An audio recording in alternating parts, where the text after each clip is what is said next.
नमस्कार दोस्तों, मैं आपके अपने चैनल अनुशीला लर्न पर स्वागत करती हूँ। आज का जो टॉपिक वो है बालक शिक्षण, यानी कि बालक को कैसे शिक्षित की जाए, वह आज का मेन टॉपिक यही है।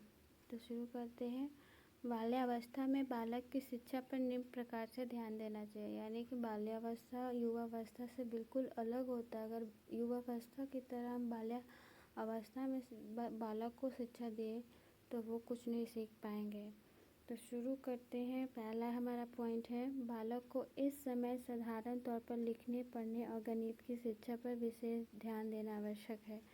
यानी क्या जो इस समय है बाल्यावस्था, सिर्फ बेसिक तौर पर लिखने पढ़ने की तालीम दी जाए, सिखाया जाए और बेसिक मैथ, जोड़ घटाव गुणा भाग जो बेसिक है उसे सिखाया जाए, क्योंकि इन्हीं के माध्यम से जीवन की अनेक समस्याओं को हल कर पाता है। यानी कि जो मैथ्स है, इन्हीं जो बेसिक चीज़ें हैं लिखने पढ़ने और मैथ्स, वो जो क्या है अपने जीवन में, अपने स्तर के जीवन में वो हर समस्या को हल कर पाएगा। इन्हीं के माध्यम से वह अन्य शक्तियों का भी विकास करेगा। यानी बेसिक अगर सीखेगा तभी तो वो आगे की ओर जाएगा। सेकंड पॉइंट है, बालक को जो कुछ भी शिक्षा दी जाए उसका व्यवहारिक रूप होना चाहिए। अगर बालक की शिक्षा अव्यवहारिक है तो उसके जीवन की दिशा का निर्माण नहीं हो सकता। यानी कि जो जैसे देखिए, अगर आप इस अवस्था में बालक को ये समझाएंगे कि ग्रेविटेशनल फोर्स क्या होता है, या फिर चांद सूरज कहाँ पे रहते हैं, आकाशगंगा क्या है, तो उसे कुछ नहीं समझ में आएगा। यानी कि उस समय वैसी शिक्षा दी जाए जो उसके दैनिक जीवन में यूज हो सके, ना कि ऐसी शिक्षा जो यूज़ ही ना हो सके। जो थर्ड हमारा टॉपिक है, पॉइंट है, वो है बालक को शिक्षा देते समय अध्यापक को चाहिए कि वह सरल करके सीखने पर बल दे। यानी कि किसी भी चीज़ को अगर आप कठिन तौर पे उस नन्हे से बालक के सामने अगर रखेंगे तो ये तो वास्तव में बात है कि उसे कुछ नहीं समझ में आएगा। अन्यथा बालक की शिक्षा कोरा उपदेश मात्र रह जाती है और जीवन से उसका संबंध नहीं हो पाता। अतः बालक के द्वारा सरल से कठिन समस्याओं का हल निकलवाना चाहिए। यानी कि जो है हम सरल से सरल चीज़ उसको समझाएं, बालक को शिक्षा दें ताकि उसे ज़्यादा से ज़्यादा समझ में आए। अगर हम ज़्यादा कठिन देंगे तो बच्चे को ना समझ में आएगा और ना ही वो उसका यूज़ कर पाएगा। चौथा है, इस अवधि में बालक को खेल द्वारा अथवा रचनात्मक क्रियाशीलता द्वारा शिक्षा दी जानी चाहिए। यानी जो बालक है बाल्यावस्था में वो खेल को बहुत पसंद करता है, तो हम ऐसी चीज़ों को करना चाहिए जिससे उसे वो पसंद, वो माध्यम पसंद करता है, तो खेल से वो बहुत सारे चीज़ों को सीख सकता है। जैसे सुडोकू हो गया, पजल हो गया, इंग्लिश हिंदी का, इससे वर्ड मीनिंग बहुत बच्चे सीखते हैं। या फिर कोई खेल हो गया, कबड्डी हो गया, अनुशासन उससे सीखा जाता है।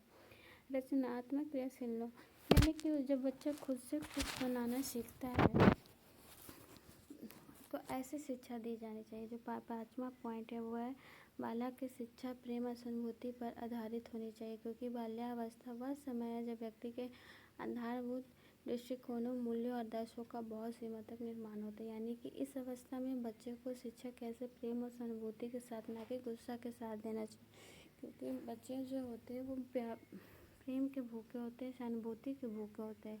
अगर आप उन्हें प्यार से कुछ बोल देते हैं तो वो समझ जाते हैं। यानी कि अगर हम जितना सहानुभूति और प्रेम से सबको सिखाएंगे वो क्या होगा, वो उतना वो सीखेगा। 6 है, इस अवस्था में बालकों को भाषा में बहुत रुचि होती है। इस बात पर ध्यान दिया जाना आवश्यक है कि बालक भाषा को अधिक से अधिक ज्ञान प्राप्त करे। यानी कि बालक जो है अपने भाषा के प्रति बहुत ही संवेदनशील होता है, वह सीखने का बहुत ही जिज्ञासु होता है, तो इस पे भी ध्यान देना ज़रूरी है। 7वां पॉइंट है, बालक की संतुष्टि के लिए भाषा, गणित, विज्ञान, सामाजिक अध्ययन, चित्रकला का ज्ञान देना चाहिए। यानी कि देखिए, बालक को सिर्फ हम एक भाषा की ओर नहीं रोक कर सकते, क्योंकि वो बेसिक चीज़ सीख रहा है। वो क्या आगे जाकर उसमें क्या इंटरेस्ट जागेगा ये हम नहीं जानते, इसीलिए हम बेसिक तौर पे सारे जो सब्जेक्ट हैं, विषय हैं, उसका ज्ञान देते हैं और ऐसे ज्ञान शिक्षा देते हैं ताकि वो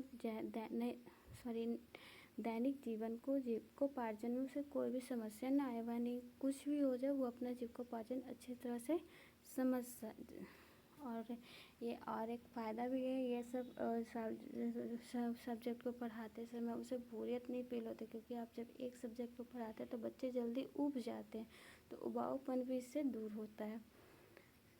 बालक में जिज्ञासा की प्रवृत्ति होती है, अतः उसे दी जाने वाली शिक्षा का स्वरूप ऐसा होना चाहिए जिससे उसकी इस प्रवृत्ति की पुष्टि हो। आप लोग सभी जानते हैं एक बालक जो होता है क्या होता है, जिज्ञासु होता है। उसकी जिज्ञासा को बहुत ही ख़त्म करना बहुत ही ज़रूरी है, क्योंकि वो हर समय वह क्या या कैसे के प्रश्न को लेकर बैठा रहता है। इसे संतुष्ट करना ही एक शिक्षक का असली धर्म होता है।